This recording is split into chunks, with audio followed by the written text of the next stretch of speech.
Hello students. तो this is the second parts of chapter second nationalism in India. जैसा कि first video में हमने आपको बताया था कि मूवमेंट्स के बारे में, non cooperation movements, Simon commission, Rowlatt act and civil disobedience movements. तो Mahatma Gandhi decided to call off the movements and entered into a pact with Irving on 5 March 1931। 1931 में फर्स्ट सिविल डिसोबीडियंस मूवमेंट को गांधी जी ने call of कर दिया, क्योंकि उसमें बहुत से लीडर को प्रिजन कर दिया गया था। तो इस इम्पैक्ट को देखते हुए उन्होंने इसको बंद कर दिया। और इसके बाद जो इरविन वायसराय उस समय थे, इरविन और गांधी जी 5 मार्च 1931 को एक पैक्ट लाए, जिसके बीच में इरविन गांधी पैक्ट कहते हैं, उनमें समझौता हुआ। Gandhi ji consented to participates in a round table conference in London. और गांधी जी इस बात पे तैयार हो गए कि जो पहला गोलमेज सम्मेलन लंदन में हुआ था उसमें भाग लेने के लिए। When the conference broke down, Mahatma Gandhi returned to India disappointed and he relaunched the civil disobedience movement। लेकिन जब कॉन्फ्रेंस ब्रोक डाउन, वहाँ जो मीटिंग थी वो टूट गई। महात्मा गांधी निराश होकर के वहाँ से लौटे, मतलब उनकी समझौता नहीं हो पाया, बातें उनकी नहीं मानी गई और उन्होंने पुनः रीलॉन्च, मतलब दोबारा सिविल डिसोबीडियंस स्टार्ट किया। For every over a year, एक साल, इट कंटिन्यू, लगातार एक साल तक चलता रहा। But by 1934 it lost its momentum. लेकिन 1934 तक इसने अपने को पुनः एक बार खो दिया चीज़। हाउ पार्टिसिपेंट्स सा द मूवमेंट्स, हाउ पार्टिसिपेंट्स सा द मूवमेंट्स, जो पार्टिसिपेंट्स थे उसमें भागीदारी जो कर रहे थे वो मूवमेंट आंदोलन को किस तरह देखते थे, क्या नज़रिया था उनका। The Patidar of Gujarat and the Jats of Uttar Pradesh were active in the movements. Gujarat के पाटीदार और उत्तर प्रदेश के जाट्स मूवमेंट्स में एक्टिव थे। They become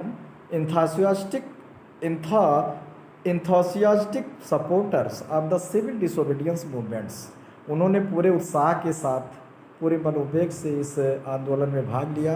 but they were deeply disappointed when the movement was called off in 1931। लेकिन वो बहुत निराश हुए जब 1931 में कॉल ऑफ कर दिया गया, अर्थात इस मूवमेंट को बंद कर दिया गया। So when the movement was restarted in 1932, लेकिन जब 1932 में पुनः स्टार्ट किया गया गांधी जी द्वारा, तो many of them refuse to participate. उनमें से बहुत से लोगों ने मना कर दिया कि हम भाग नहीं लेंगे। The poor peasant join a variety of radical movements. गरीब किसान कई तरह से अलग अलग अपना लेकर के आंदोलन में भाग लिया। Often led by socialist and communist, प्रायः जो कि सोशलिस्ट और कम्युनिस्ट के द्वारा इसका नेतृत्व हो रहा था। To organize business interest, the Indian Industrial and commercial Congress in 1920 and the Federation of the Indian Chamber of Commerce and Industries, FICCI जिसको कहते हैं, आज भी फिक्की है। तो ऑर्गेनाइजेशन बिजनेस इंटरेस्ट, व्यवसायिक इंटरेस्ट पे इंडस्ट्रियल एंड कॉमर्शियल कांग्रेस, भारतीय औद्योगिक और व्यापारिक कांग्रेस 1920 में स्थापना हुई, और जिसमें Federation of the Indian Chamber of Commerce and Industries in 1927 was form. 1927 में यह बना, फिक्की की स्थापना हुई। The industrialist attack colonial control over the Indian economy and supported the civil disobedience movement. चूँकि हमने आपको पहले एक बार इसमें चर्चा किया है कि जो हमारे इंडस्ट्रियलिस्ट थे वो भी नहीं चाहते थे कि ब्रिटिश गुड्स, मतलब कॉलोनियल फैक्ट्री यहाँ पे हो और उनके बने कपड़े या सामान यहाँ पे बिके, क्योंकि वो इकोनॉमी पर बैड इफेक्ट डाल रहा था। इसलिए उन्होंने भी सपोर्ट किया सिविल डिसोबीडियंस का। लेकिन वो भी निराश हुए जब पहली बार बंद कर दिया गया। In 1930 and 1932 railway workers and dock workers were on strike. 1930 में रेलवे कर्मचारी एंड डॉक मतलब होता है पोर्ट, जहाँ पे जहाज़ें आके रुकती हैं बंदरगाह पे, तो उन लोगों के कार्यकर्ताओं ने स्ट्राइक कर दिया, हड़ताल। Another important features of the civil disobedience, और इस सिविल सविनय अवज्ञा आंदोलन का महत्वपूर्ण जो फीचर्स है, was the large scale participation of women, इसमें महिलाओं ने बढ़ चढ़कर हिस्सा लिया। But for a long time the Congress was reluctant to allow women to hold any position of authority within the organization, लेकिन लंबे समय तक कांग्रेसकर्ताओं ने, कांग्रेस के लीडरों ने महिलाओं को कोई भी एक अच्छे पद पर होने में मदद नहीं की विद इन द ऑर्गेनाइजेशन। अब the limits of the civil disobedience, इसकी सीमाएँ क्या थी सिविल डिसोबीडियंस की? The Dalit addressed as untouchable were not moved by the concept of Swaraj, जो दलित उस समय थे, जो अनटचेबल जिनको कहा जाता था, वो स्वराज के कॉन्सेप्ट से मूव नहीं हुए, उससे प्रेरित नहीं हुए। Mahatma Gandhi used to call them as Harijan, Mahatma Gandhi उनको हरिजन का, हरिजन भगवान के जन, और children of gods without home swaraj could not be achieve, और उनके बिना स्वराज को प्राप्त नहीं किया जा सकता है। He organise satyagraha for untouchables, untouchable के लिए उन्होंने सत्याग्रह किया। But they were keen on a different political solution to the problem of the community.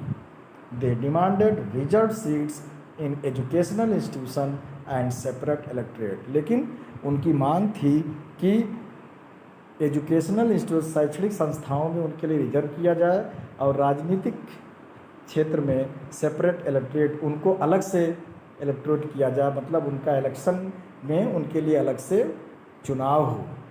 Doctor B.R. Ambedkar who organize the Dalit into the depressed classes association in 1930। B.R. Ambedkar जो कि उस समय दलितों के मसीहा के रूप में थे, उनके लीडर थे, उन्होंने 1930 में दलित डिप्रेस्ड क्लास एसोसिएशन की स्थापना की, clashed with Mahatma Gandhi at the second round table conference by demanding separate electorate for Dalit. Gandhi ji से उनका थोड़ा मतभेद हुआ, और द्वितीय गोलमेज सम्मेलन में उन्होंने इस चीज़ की मांग की कि दलितों के लिए अलग से इलेक्टोरल व्यवस्था हो। द पूना पैक्ट ऑफ सितंबर 1932, सितंबर 1932 में पूना पैक्ट मतलब समझौता हुआ दोनों के बीच में, गांधी जी और Ambedkar.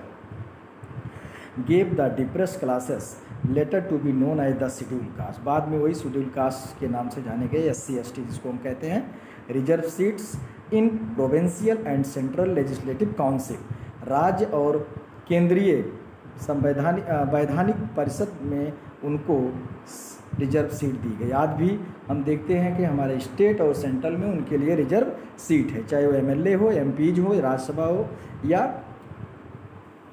MLC। After the decline of the non cooperation खिलाफत मूवमेंट, नॉन कोऑपरेशन एंड खिलाफत मूवमेंट के डिक्लाइन मतलब धीरे धीरे समाप्त होने के बाद, मुस्लिम felt alienated from the Congress due to which the relation between Hindu and Muslim worsened। मुस्लिम भी इस चीज़ को महसूस करने लगे, एलिनेटेड मतलब उनसे अलग होना कांग्रेस से, क्योंकि चाहते थे, वो जानते थे कि कांग्रेस में हमारा भला नहीं होने वाला है, वो अपने लिए अलग से मांग करना शुरू कर दिए, और इस तरह से हिंदू और मुस्लिम के बीच जो संबंध था वो भी धीरे धीरे बुरा होने लगा।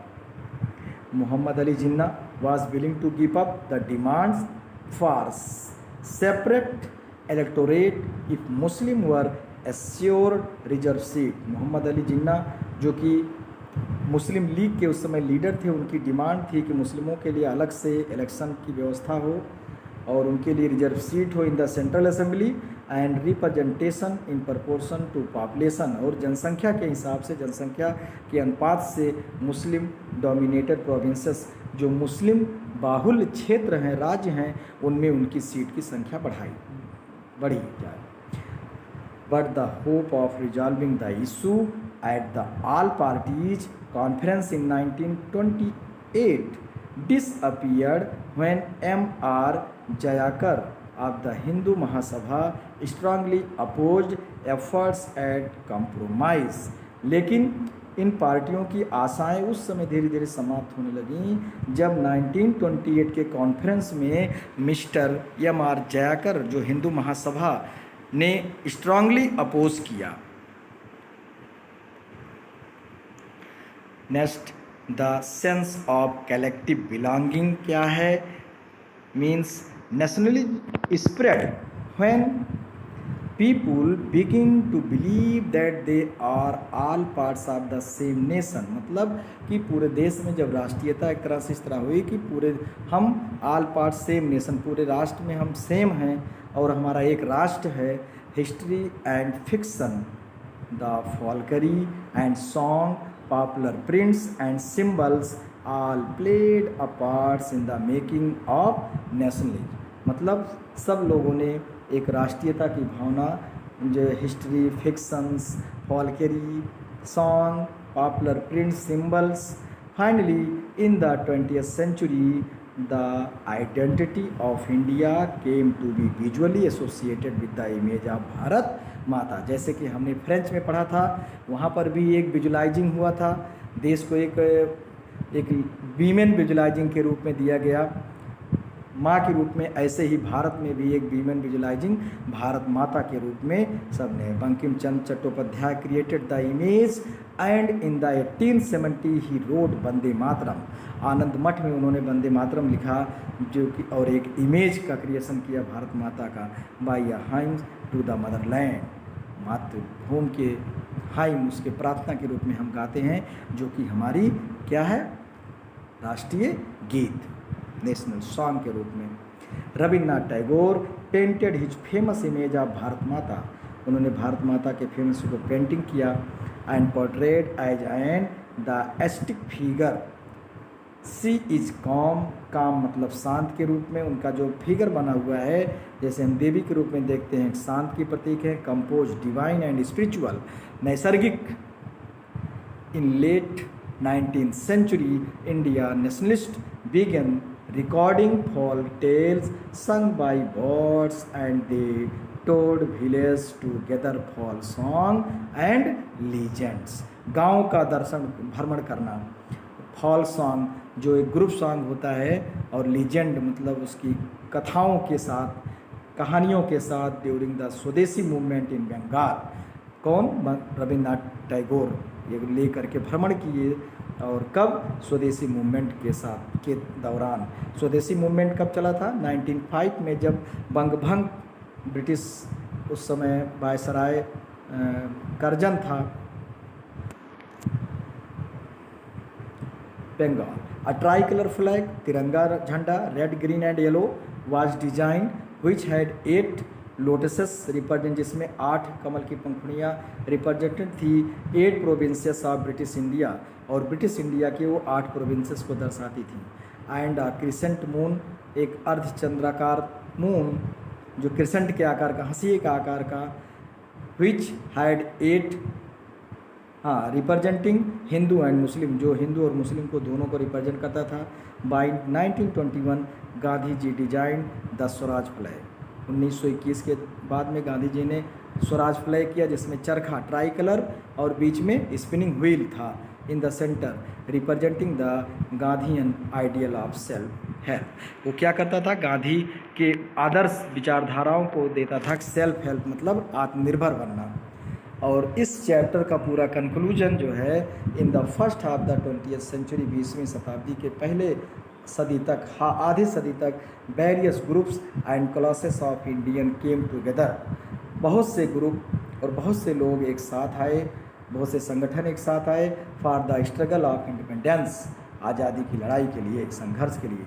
Congress under the leadership Mahatma Gandhi attempt to resolve differences, और गांधी जी के नेतृत्व में कांग्रेस जो है रिजॉल्व डिफरेंसेस, जो विभिन्नताएं थी उसको समाप्त करने में। Ensure that demands of one group did not एलिनेट another, जो एक ग्रुप की मांग थी वो दूसरों के साथ उसका एलिनेट ना हो, उसका ना हो।